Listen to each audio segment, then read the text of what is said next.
యాదాద్రిగుట్టపై బ్రహ్మోత్సవాల ప్రారంభానికి ప్రభుత్వం తరపున వెళ్లిన డిప్యూటీ సీఎం మల్లు భట్టి విక్రమార్కను నేలపై కూర్చోబెట్టి ముఖ్యమంత్రి రేవంత్ రెడ్డి, ఇతర మంత్రులు కోమటిరెడ్డి వెంకటరెడ్డి, ఉత్తమ్ కుమార్ రెడ్డి, వారి సతీమణులు సైతం కుర్చీల్లో కూర్చుని మల్లు భట్టి విక్రమార్క పట్ల కుల వివక్ష పాటించారని, ఇది వారి అగ్రకుల దురహంకారానికి నిదర్శనమని తక్షణమే సీఎం బహిరంగ క్షమాపణ చెప్పాలని మాలమహానాడు రాజన్న సిరిసిల్ల జిల్లా అధ్యక్షులు దోసల చంద్రం డిమాండ్ చేశారు. గంభీరావుపేట మండల కేంద్రంలో ఆయన మీడియాతో మాట్లాడుతూ ఈ దుర్మార్గమైన అమానుష సంఘటనను ప్రజలు, ప్రజాస్వామికవాదులు ఖండించాలని దోసల చంద్రం డిమాండ్ చేశారు. ఈ కార్యక్రమం వారి కుటుంబ సొంత వ్యవహారమైతే ఉప ముఖ్యమంత్రి బట్టి ఎందుకున్నాడు, ఉన్నవాడు అందరితో సమానంగా కాకుండా కింద ఎందుకు కూర్చున్నాడనే వ్యవహారంపై సీఎం వివరణ ఇవ్వాలని దోసల చంద్రం డిమాండ్ చేశారు.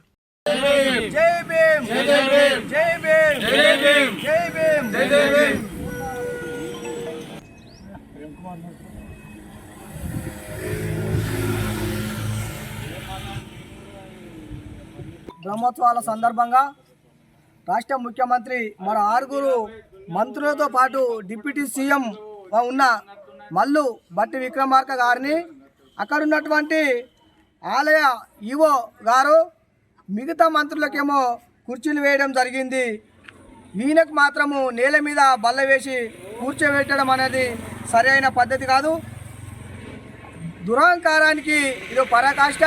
దళితుల పట్ల వివక్ష ఈనాటికి కొనసాగుతుంది. ముఖ్యమంత్రి రేవంత్ రెడ్డి గారు అక్కడ కూర్చున్నటువంటి మంత్రులు దీని మీద క్షమాపణ చెప్పవలసిన బాధ్యత ఎంతైనా ఉందని తెలంగాణ మాలమహానాడు పక్షాన డిమాండ్ చేయడం జరుగుతుంది.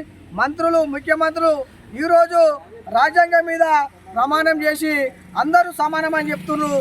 ఈరోజు దళితునికి ఒక న్యాయము, దొరలకు ఒక న్యాయము తెలంగాణ రాష్ట్రంలో జరుగుతుంది. ఆనాటి ప్రభుత్వంలో కూడా, తెలంగాణ రాష్ట్ర ప్రభుత్వం కూడా, కేసీఆర్ ప్రభుత్వంలో కూడా ఇట్లనే దళితులపైన వివక్ష జరిగింది. ఈరోజు ప్రజాపాలన పేరుతోటి దళితులపైన వివక్ష అనేది సరి అయినది కాదు. భారత రాజ్యాంగ చట్టం ప్రకారము అందరము సమానమే ఆర్టికల్ 14 ద్వారా తెలియజేస్తుంది. రాజ్యాంగం మీద ప్రమాణం చేసినటువంటి ప్రతి ఒక్కరూ అందరినీ సమానంగా చూడవలసిన బాధ్యత ఎంతైనా ఉంది. దీని మీద ఒక దళితులు చిన్న చూపు చూసుడు అనేది సరైంది కాదు. దీని మీద ముఖ్యమంత్రి గారు వివరణ ఇవ్వాలి. ఆలయ ఈవోను కూడా తొలగించవలసిన బాధ్యత ఉంది. ఒక భట్టి విక్రమార్క అంటే సమానంగా ప్రోటోకాల్ ప్రకారమైన రేవంత్ రెడ్డి పక్క పంటి కూర్చోవాలి. కనీస ప్రోటోకాల్ కూడా ఉప ముఖ్యమంత్రికి ఇవ్వలేని పరిస్థితి ఆలయ ఈవోకు తెలియదా అని తెలంగాణ మాలమహానాడు పక్షాన డిమాండ్ చేస్తూ, దీని మీద తెలంగాణ రాష్ట్ర ముఖ్యమంత్రి ఉన్నటువంటి కాంగ్రెస్ పార్టీ ముఖ్యమంత్రి రేవంత్ రెడ్డి గారు బహిరంగంగా దళితులకు క్షమాపణ చెప్పవలసిన బాధ్యత ఎంతైనా ఉంది. ఇట్లనే జరిగితే రేపటి వరకు వివరణ ఇవ్వకపోతే ఇక్కడ ఉన్నటువంటి రాష్ట్ర వ్యాప్తంగా తెలంగాణ మాలమహానాడు పక్షాన ఆందోళన కార్యక్రమాలు చేపడతామని తెలంగాణ మాలమహానాడు పక్షాన డిమాండ్ చేస్తున్నాం.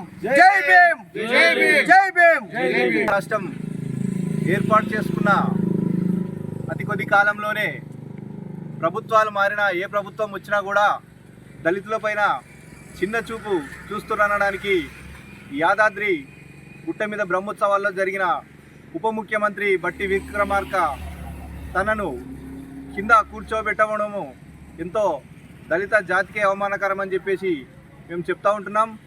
బహిరంగంగా కాంగ్రెస్ ప్రభుత్వంలో ఏర్పాటు చేసినటువంటి ఉత్సవాల్లో భాగంగా దళిత జాతికి అన్యాయం జరిగిందని చెప్పేసి మేము ఈ యొక్క వేదిక నుంచి హెచ్చరిస్తూ ఉంటున్నాము.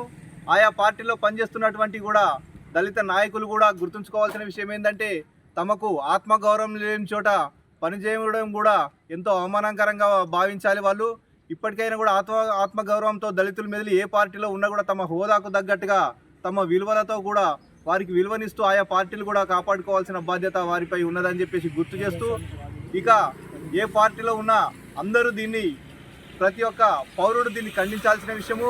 ఒక దళిత జాతికే కాకుండా అందరము భారత రాజ్యాంగం అందరికీ సమానత్వం హక్కులు కల్పించినప్పటికీ కూడా ఆ యొక్క రాజ్యాంగాన్ని వీళ్ళు కాలరాస్తున్నారు. ఆ యొక్క రాజ్యాంగం ప్రకారం నడవాల్సిన బాధ్యత ఎంతో ఉంది. కానీ వీళ్ళు ఒక 1% కూడా రాజ్యాంగం ప్రకారం ప్రమాణం చేసి మంత్రులు, ఎమ్మెల్యేలు, ఎంపీలుగా కొనసాగుతున్న తరుణంలో కూడా 1% కూడా రాజ్యాంగం ప్రకారం నడవడం లేదు. దీనికి ఒక నిదర్శనమే యాదాద్రి జరిగిన ఒక సంఘటన.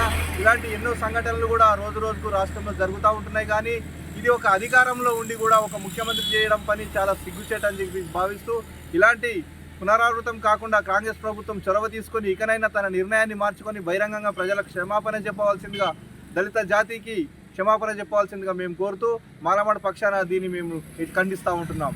జై భీమ్, జై భారత్, జై పూలే.